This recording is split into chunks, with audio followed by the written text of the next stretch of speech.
राजवाडा परिसरात उभे राहणार सुसज्ज बहुमजली पार्किंग। मंत्री शिवेंद्रसिंह राजे यांची संकल्पना। जुन्या जनावरांच्या दवाखान्याच्या जागेत होणार भव्य वास्तू।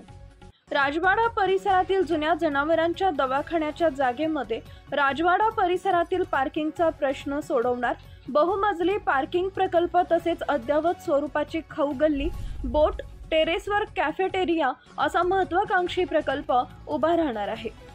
या प्रकल्पाला तब्बल 50 कोटी रुपये निधी प्राप्त झाला असून लवकरच या वास्तूच्या उभारणीला प्रारंभ होणार असल्याची माहिती सार्वजनिक बांधकाम मंत्री श्रीमंत छत्रपती शिवेंद्रसिंह राजे भोसले यांनी दिली आहे। नामदार शिवेंद्रसिंह राजे यांच्या संकल्पनेतून आणि केंद्र सरकार व राज्य सरकार यांच्या भांडवली खर्च निधीमधून हा प्रकल्प आकार घेत आहे।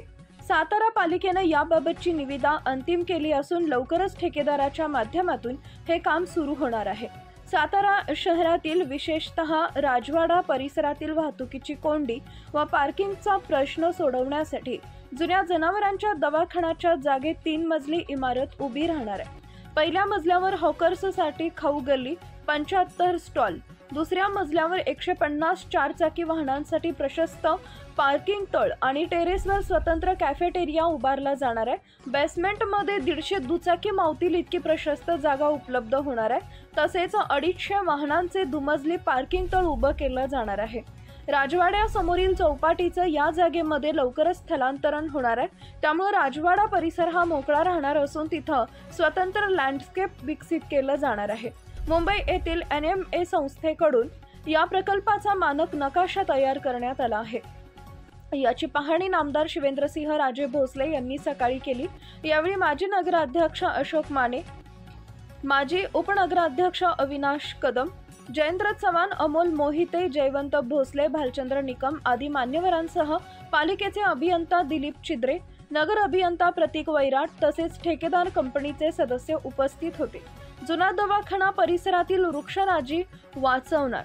दरम्यान जुना जनावरांचा दवाखाना हा जवळपास 2.25 एकरांमध्ये पसरलेला आहे। या परिसरामध्ये मोठ्या प्रमाणावर जुनी झाडं आहेत। ही झाडं कशा पद्धतीने वाचवता येतील आणि त्यांना धक्का न लावता बहुमजली पार्किंग इमारत बांधा, झाडे वाचवण्याच्या जास्तीत जास्त प्रयत्न करा अशा स्पष्ट सूचना ठेकेदार कंपनीला नामदार शिवेंद्रसिंह राजे भोसले यांनी दिल्या आहेत। येथील जनावरांचा जुना दवाखाना अन्यत्र हलवण्यात येणार असून नगरपालिकेकडून ही इमारत स्वतंत्ररित्या बांधून दिली जाणार असल्याचं त्यांनी स्पष्ट केलं आहे। जुना हा जो जनावरांचा दवाखान्याचा परिसर आहे या ठिकाणी अद्ययावत पार्किंग व्यवस्था ही करण्याचं आता शुभारंभ होणार आहे। या कामाचं जी काही सगळी प्रक्रिया जी आहे मान्यता, मंजुरी, त्याला लागणारा निधी, त्याचबरोबर त्याचं टेंडर वगैरे या सगळ्या गोष्टी नगरपालिकेने केल्या आहेत। त्याचबरोबर जिल्हा परिषदकडनं आम्ही NOC पण घेण्याच्या मार्गावर आहे या बाबतीत, कारण इथं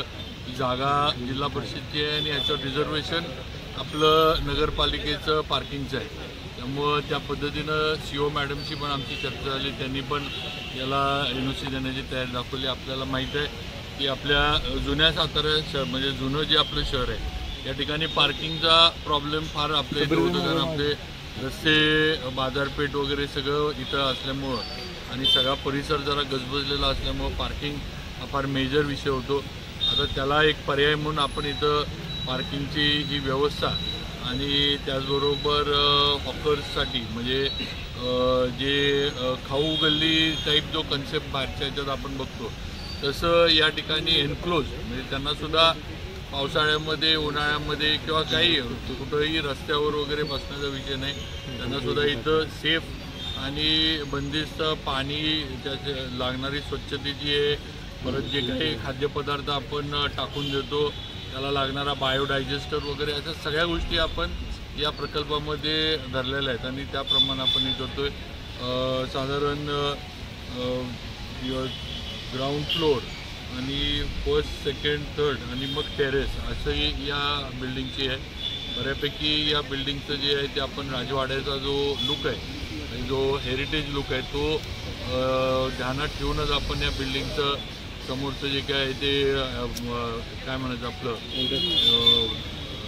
समोरचं त्याला एलिव्हेशन जे आपण म्हणतो ते आपण तसं ठेवलेलं आहे, कारण राजवाडा इथं असल्यामुळं त्याचबरोबर आज नाही म्हटलं तरी साधारण 150 गाड्या 4 व्हीलर्स या पार्किंगमध्ये आपल्याला बसवता येणार आहे।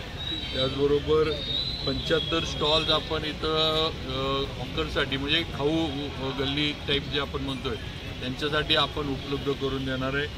टेरेस कॅवर आपण कॅफे जी केली त्याला टेन्साईल स्ट्रक्चरवरनं दिलं जाणार आहे, म्हणजे ते दिसायला पण चांगलं दिसेल आणि तर 25 कॅफेज वर होऊ शकतील अशा पद्धतीनं टेरेसवर हे केलं जाणार आहे। आणि 2 व्हीलर पार्किंग जे आहे 100 2 व्हीलर या ठिकाणी 150 गाड्या सोडून 100 2 व्हीलरचं पार्किंग होईल अशा पद्धतीनं हा पार्किंगचा प्रकल्प आणि रेस्टॉरंट टेरेस हे असं आपण इथं हे केलेलं आहे। आता याचं काम लवकरच आपण सुरू करतोय। आज महायुतीच्या आपल्या सरकारच्या माध्यमातून हे सगळ्यांनीच हा प्रयत्न करून आज हा प्रकल्प हे केला आहे आणि लवकरच याचं भूमिपूजनसुद्धा आम्ही चांगल्या पद्धतीनं मी असेल, खासदार साहेब असतील, उदयनराजे, बाकी जे आपले जिल्ह्याचे सर्व मंत्री महोदय असतील सगळ्यांना घेऊन आम्ही एक चांगला कार्यक्रम त्या ठिकाणी झाडं पण जी आपली आहेत ती पण थोडं वाचवण्याच्या सूचना मी केल्या आहेत। तर आपण इथं मागं जे मोठं झाड बघतोय मला नाही वाटत आपल्या आता पिढीमध्ये एवढं मोठं झाड आपल्याला आता बघायला मिळेल। आता ते वाचवायचं कसं हा आमचा प्रयत्न नक्की चालू आहे। त्याला हे पण एकच अडचण आहे की ते झाड पूर्ण वाचवायचं म्हटलं तर पार्किंगची सोय जी आहे ही पार्किंगची क्षमता जी आहे ती कुठंतरी कमी होऊ शकेल, पण तरी जे आपले आर्किटेक्ट आहेत त्यांनी सांगितलं किंवा आम्ही तरी थोडं वर्कआउट करतो, रिवर्किंग करतो आणि म्हणजे हे झाड वाचेल कसं मोठं। थोडीफार पेरीपेरीला जी झाडं आहेत तिथं काही प्रॉब्लेम नाही, पण काही एखाद दुसरे झाड आपल्याला इथनं शिफ्ट करायला लागलं तर तो पण प्रयत्न आम्ही नगरपालिकेकडनं करतो। बाबा याच्यासाठी किती निधी